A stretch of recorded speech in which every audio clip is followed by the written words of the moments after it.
C'est une grosse, grosse actualité Tout à fait. qui fait les nouvelles encore là à l'échelle mondiale dans des médias très sérieux, les extraterrestres et les États-Unis. La semaine dernière, on a parlé de Barack Obama qui Tout a à été fait. invité dans un balado qui a mentionné à la blague que les Tout à fait. extraterrestres existaient. Il a dit, je sais qu'ils existent, mais je ne les ai jamais vus ici. Donc là, c'est parti en vrille un peu partout. Et là, Donald Trump saute Réagit. dans la mêlée, ben même plus que réagit. Ouais. En fait, c'est amusant parce que cette histoire-là, elle peut être vue de plusieurs façons. D'abord, il y a, tu l'as bien mentionné, Barack Obama qui participe à un balado, dit les extraterrestres existent, ils ne sont pas détenus dans la zone 51 et je ne les ai jamais vus. Et là, voilà que la toile s'enflamme. Barack Obama confirme l'existence des extraterrestres. Il se sent un besoin de revenir là-dessus en disant attention, là, quand j'ai dit les extraterrestres existent, et l'univers est tellement vaste qu'ils doivent certainement exister, mais ils ne sont pas ici. Et là, c'était assez amusant parce que cette histoire-là a percolé énormément dans les médias. C'est devenu un peu... Moi-même, la semaine dernière, je dois avoir donné une dizaine d'entrevues, que ce soit ici ou dans d'autres stations de radio à travers le Québec, pour parler de de cette information-là. Donc, Oui, on parce voit que que c'était dans les nouvelles voilà, oui, oui, officielles. tout Là, à fait. c'était C'est pas une juste un information entrefilet. c'est ça, Ben oui. voilà, c'est une information qui fait jaser, comme on dit. Et évidemment, si ça fait jaser, là, on voit même, bon, jeudi, il y a à bord de Air Force One, il y a un journaliste un peu à la blague, dit oui, vous savez, Barack Obama a fait ce commentaire, vous en pensez quoi?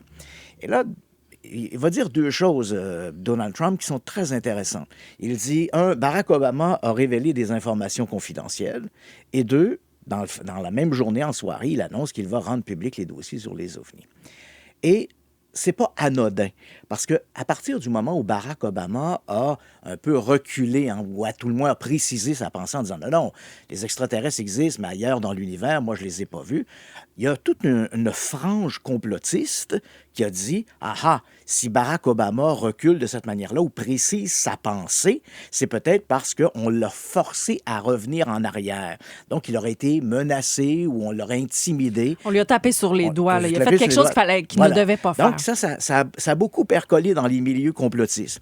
Donc, quand Donald Trump dit, à bord de Air Force One, il dit Barack Obama a révélé de l'information confidentielle. De toi à moi, là, dire qu'il existe des extraterrestres dans l'univers, s'il fallait faire un procès pour trahison à tout le monde qui dit ça, on n'aurait pas fini. 80% de la population de la planète croit qu'il y a probablement des extraterrestres dans l'univers. Donc, il n'a rien révélé. Mais en faisant cette simple réflexion, Donald Trump est venu apporter de l'eau au moulin de sa frange complotiste. Hein. On le sait que le mouvement MAGA, puis j'ai lu un excellent article dans la presse qui faisait même... On retournait à QAnon, par exemple. Il a une frange qui est très complotiste, Donald Trump. Donc, en disant Barack Obama a révélé l'information confidentielle, il vient satisfaire cette frange complotiste. Et ensuite, en disant je vais rendre public les dossiers sur les ovnis, et dans son communiqué, c'était en raison du grand intérêt du public. Donc, il se présente comme un sauveur. Hein. Je mets ma cape de Superman et moi, je vais vous révéler la vérité. Mais on sait bien, toi et moi, que la seule chose qui intéresse Donald Trump, c'est Donald Trump. Et ce que Donald Trump a sûrement remarqué, c'est que pendant 2 jours, on a cessé de parler des dossiers Epstein pour parler des extraterrestres. Et ça, Donald Trump, il l'a bien compris. Donc, en faisant cette déclaration, je vais révéler le truc sur les ovnis. Mais Non, tellement. c'est tellement ridicule. Donc, d'une part, il se présente comme étant une espèce de sauveur. Il répond à cette frange là, très complotiste, parce que dans le milieu des ovnis, il y a les gens qui s'intéressent de façon générale aux ovnis. Est-ce que ça existe? Est-ce que ça n'existe pas? Qu'est-ce qu'on sait là-dessus?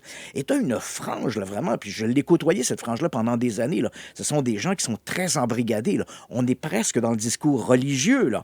Le gouvernement nous cache des choses, ils ont des bases souterraines, ils entretiennent des liens avec des extraterrestres. C'est des discours complètement déjantés.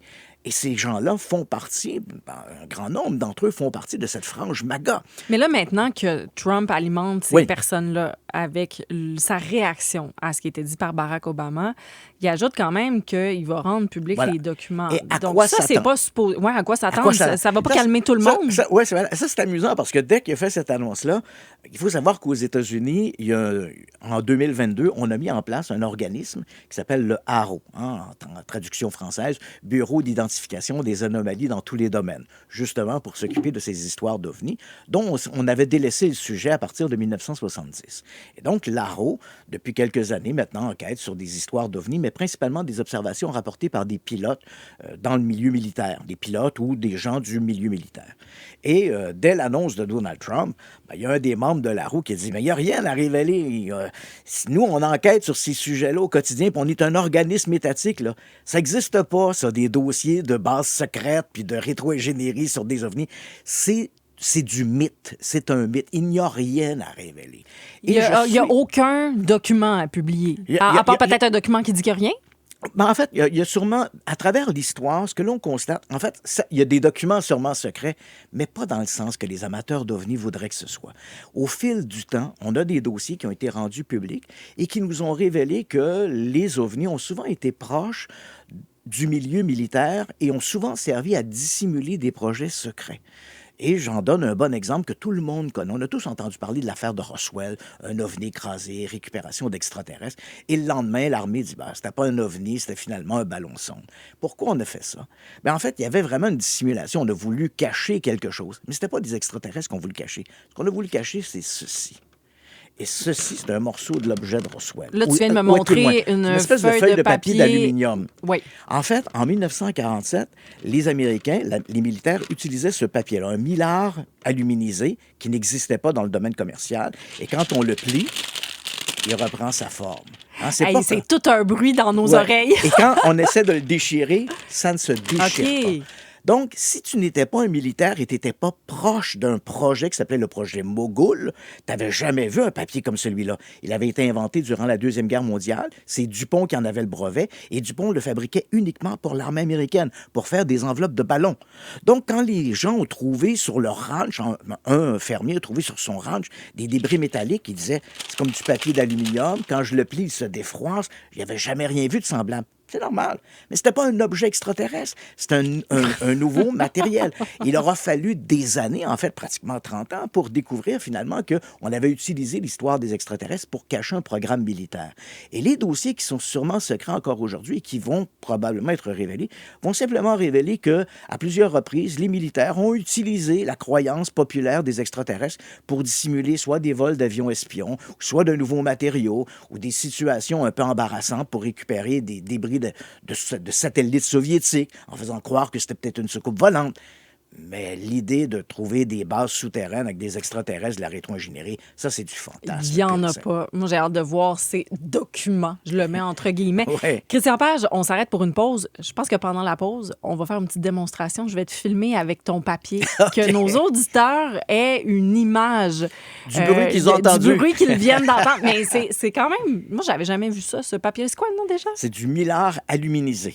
Mylar aluminisé. Ouais. On va publier ça en story sur mon compte Instagram m.eve.tremblay m.eve.tremblay. Si vous n'avez pas Instagram, vous pouvez aussi aller sur mon Facebook Marie-Ève Tremblay. Donc, on filme ça rapidement pendant la pause puis on le met tout de suite sur les réseaux sociaux.